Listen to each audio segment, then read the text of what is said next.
உங்கள் நல்ல ஆசையால் செல்வ செழிப்போடு வாழ்கிறோம். குழந்தை செல்வம் அதற்கு தான் கொடுத்து வைக்கவில்லை. கனவில் 2ற்கும் மேற்பட்ட பிள்ளைகளை கண்டேன். கைகையே,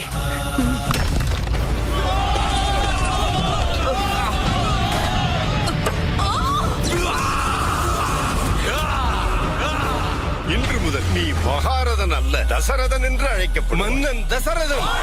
உனக்கு என்ன வேண்டுமோ எம்மிடம் கேள். எங்கும் குறிவைக்காமல் எய்த அம்பும் இவைகள் எங்கிருந்து புறப்பட்டது அவனிடமே வந்து சேரும்.